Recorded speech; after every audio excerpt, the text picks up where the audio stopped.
Assalamualaikum warahmatullahi wabarakatuh.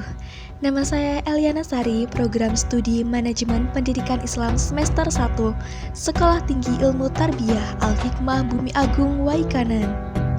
Pada kesempatan ini, saya akan menjelaskan materi mengenai aliran Syiah dan aliran Mu'tazilah guna untuk memenuhi nilai mata kuliah Ilmu Kalam yang diampu oleh Bapak Lutfi Assagaf, MPD.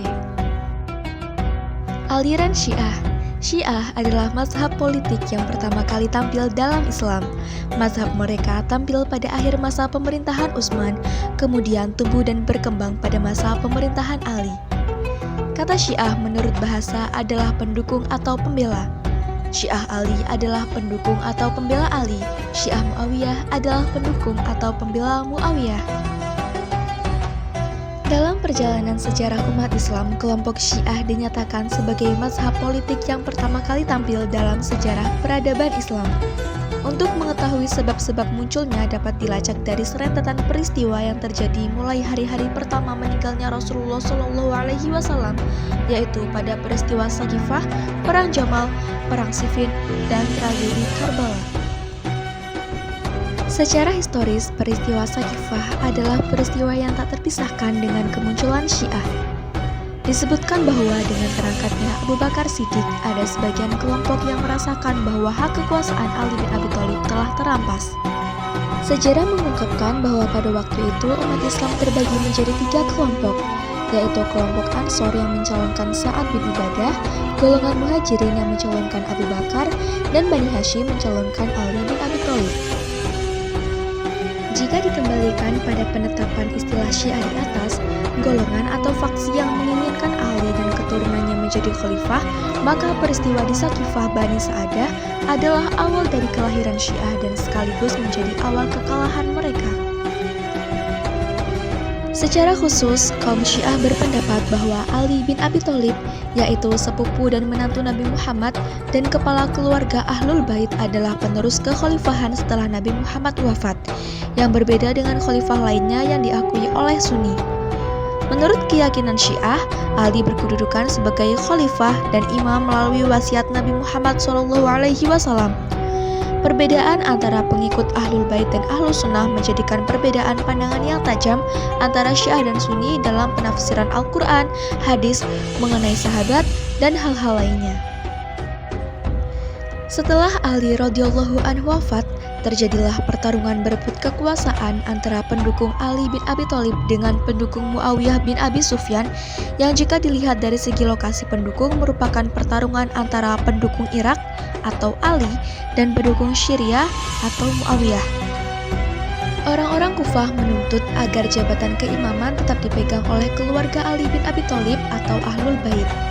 Mereka merealisasikan tuntutannya dengan mengangkat Hasan putra Ali bin Abi Thalib sebagai khalifah. Peristiwa pengangkatan Hasan sebagai khalifah ini yang menjadi awal doktrin politik Syiah. Setelah Husain wafat di padang Karbala, kelompok Syiah terpecah menjadi 2 sekte. Penyebabnya ialah karena Husain tidak meninggalkan putra yang telah dewasa. Maka timbul pertanyaan apakah putra yang belum dewasa berhak untuk menduduki jabatan imam. Golongan pertama mengatakan sah karena dalam keadaan darurat, sebab Ali radhiyallahu anhu tidak meninggalkan putra atau keturunan lain dari garis keturunan Nabi melalui Fatimah, dan golongan ini dinamakan dengan golongan Imamiyah. Golongan kedua mengatakan tidak sah, oleh karena itu mereka mencari putra Ali radhiyallahu anhu yang lain yang telah dewasa, walaupun dalam diri orang itu tidak mengalir darah Nabi Muhammad SAW. Karena itu, mereka menemukan putra Ali yang lain, yaitu Muhammad Ali Hanafiyah yang lahir dari seseorang perempuan dari kalangan Bani Hanafiyah. Golongan ini dinamakan Kaisaniyah.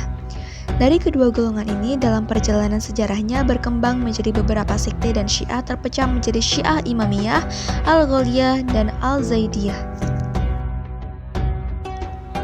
Ajaran-ajaran aliran Syiah. Kaum Syiah memiliki 5 pokok pikiran utama yang harus dianut oleh para pengikutnya. Di antaranya yaitu At-Tauhid. Kaum Syiah juga meyakini bahwa Allah Subhanahu wa Ta'ala itu esa, tempat bergantung semua makhluk, tidak beranak dan tidak diperanakan, dan juga tidak serupa dengan makhluk yang ada di bumi.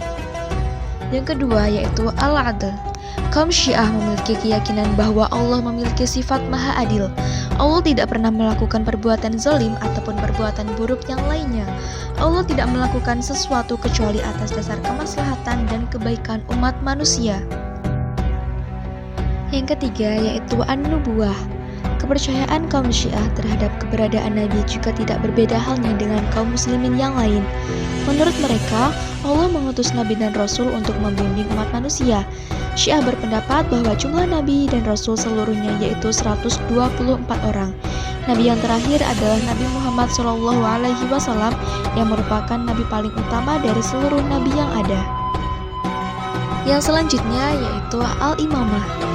Bagi kaum Syiah, imamah berarti kepemimpinan dalam urusan agama sekaligus dalam dunia. Bagi mereka yang berhak menjadi pemimpin umat hanyalah seorang imam dan menganggap pemimpin-pemimpin selain imam adalah pemimpin yang ilegal dan tidak wajib ditaati. Karena itu, pemerintahan Islam sejak wafatnya Rasul, kecuali pemerintahan Ali bin Abi Thalib adalah pemerintahan yang tidak sah. Penganut Syiah berpaham bahwa konsep imamah meliputi 3 aspek, yaitu pemberi petunjuk, pemimpin umat, dan pengganti kedudukan Nabi dalam menyampaikan ajaran Islam. Ajaran yang terakhir yaitu Al-Ma'ad. Secara harfiah, Al-Ma'dan yaitu tempat kembali. Yang dimaksud di sini adalah akhirat. Kaum Syiah percaya sepenuhnya bahwa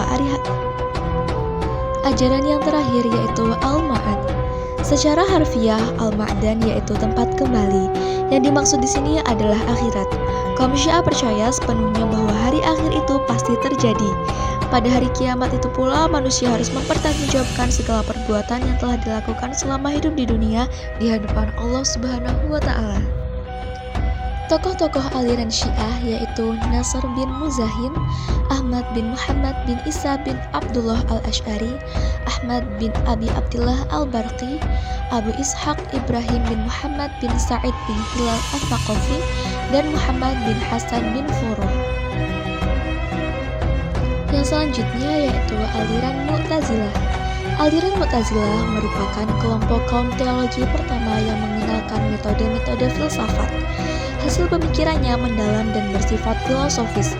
Dalam membahas persoalan teologi, mereka banyak memakai penalaran akal sehingga mereka dikenal dengan kaum rasionalis Islam. Pemberian nama kepada kaum Mu'tazilah konon bermuara pada peristiwa yang terjadi antara Wasil bin Atha beserta temannya Amr bin Ubaid dan Al-Hasan al-Basri di Masjid Basrah. Pada suatu ketika, ada seorang murid Hasan al-Basri yang bertanya mengenai pendapatnya tentang seseorang yang berdosa besar. Apakah ia masih termasuk golongan mukmin atau bukan? Menurut pendapat kaum Khawarij, orang seperti itu dianggap termasuk bukan mukmin, sedangkan menurut kaum Murji'ah, mereka memandangnya masih mukmin. Ketika Al-Hasan al-Basri masih berpikir, tiba-tiba Wasil bin Atha, salah seorang anggota majelisnya, segera mengeluarkan pendapatnya dengan mengatakan, "Saya berpendapat bahwa orang yang berdosa besar bukanlah mukmin dan juga bukan kafir, tetapi ia mengambil posisi di antara keduanya." Kemudian ia berdiri dan menjauhkan diri dari halaqah Hasan al-Basri. Kemudian ia pergi ke suatu tempat lain di masjid. Di sana ia mengulangi pendapatnya lagi. Atas peristiwa ini, Hasan al-Basri mengatakan, Wasil bin Atha menjauhkan diri dari kita. Dengan demikian, ia beserta teman-temannya disebut dengan kaum Mu'tazilah. Ajaran-ajaran aliran Mu'tazilah. Yang pertama, Nafi al-Sifah. Ajaran Mu'tazilah membuat garis perbedaan yang tegas antara Tuhan dan makhluknya. Bagi mereka, pengakuan terhadap adanya Tuhan selain Allah adalah syirik. Karena penekanannya yang kuat terhadap keesaan Allah inilah, mereka menolak adanya sifat-sifat Allah yang kekal sebagai sifat yang berdiri sendiri dan mengakuinya sebagai zat Tuhan itu sendiri. Bagi mereka, Allah mengetahui, berkuasa, berkehendak, dan hidup hanya melalui zatnya dan bukan sebagai sifat-sifatnya. Yang kedua, keadilan Tuhan. Prinsip ajaran Mu'tazilah kedua adalah keadilan. Bagi Mu'tazilah, Tuhan itu maha adil dan keadilannya hanya bisa dipahami kalau manusia mempunyai kemerdekaan untuk memilih perbuatannya. Yang ketiga yaitu al-wa'd wa al-wa'id. Konsekuensi logis dari pemikiran di atas adalah kepastian penerimaan pahala bagi orang yang berbuat baik dan siksaan bagi orang yang berbuat jahat. Ajaran yang keempat yaitu al-manzilah bain al-manzilatain. Prinsip di atas berkaitan dengan perdebatan teologis tentang nasib orang mukmin yang mati dalam keadaan pernah melakukan dosa besar dan belum bertobat. Seperti telah diketahui, Khawarij menghukuminya sebagai orang kafir dan akan kekal di neraka. Bagi Mu'tazilah, orang seperti itu bukan mukmin, bukan pula kafir, tetapi statusnya berada di antara posisi mukmin dan kafir. Dan ajaran yang kelima yaitu al-amr bi al-ma'ruf al-nahi an al-munkar. Prinsip berikutnya adalah amar ma'ruf nahi munkar, yakni adanya kewajiban bagi manusia untuk menyeru kepada kebaikan dan melarang melakukan kejahatan. Tokoh-tokoh aliran Mu'tazilah pada abad ke-1 Hijriah, tokoh-tokohnya yaitu Al-Ja'd bin Dirham, Ghalan ad-Dimashqi, dan Ma'bad al-Juhani. Abad ke-2 Hijriah yaitu Wasil bin Atha', Amr bin Ubaid, Dirar bin Amru, Bishr bin al-Mu'tamir, Jam bin Sofwan, Abu Bakar al-Aswam, Sofwan bin Sofwan, dan Hafs al-Fard. Pada abad ke-3 Hijriah, tokoh-tokohnya yaitu Abu al-Huzail al-Alaf, Ibrahim bin Sayyar al-Nizam, al-Jahiz, Abu Musa al-Murdar, Ja'far bin Harb, Ja'far bin Mubashir, Famamah bin al-Ashros, Ahmad bin Abi Daud, Bashar bin al-Marisi, Abu Ali al-Jubai, Hisham al-Futi, Muammar bin Abad as-Silmi, al-Iskafi. Pada abad ke-4 Hijriah, Abu Hashim al-Jubai, Ibnu al-Amid, As-Swahib bin Abbad, Syarif Rodi, Abu Ali al-Farisi, Ibnu Jinni, Abu al-Qasim al-Ka'bi, Al-Khayyaf al-Mu'tazili, Muhammad bin Bahar as-Sofhani. Kemudian pada abad ke-5 Hijriah, tokoh-tokohnya yaitu Abu Hayyan at-Tauhidi, Abu Sufyan al-Qazwini, Abdul Jabbar al-Mu'tazili, Syarif al-Murtado. Kemudian tokoh pada abad ke-6 Hijriah yaitu Az-Zamakhsyari, abad ke-7 Hijriah Ibnu Abi al-Hadid, abad ke-9 Hijriah Ibnu al-Murtado, dan abad ke-15 Hijriah yaitu Amin Naif Sirah. Baiklah, demikianlah pemaparan dari saya mengenai aliran Syiah dan aliran Mu'tazilah. Saya memohon maaf apabila terdapat kesalahan dalam pengetikan ataupun dalam pengucapan nama, tempat, dan kejadian. Saya ucapkan terima kasih. Wassalamualaikum warahmatullahi wabarakatuh.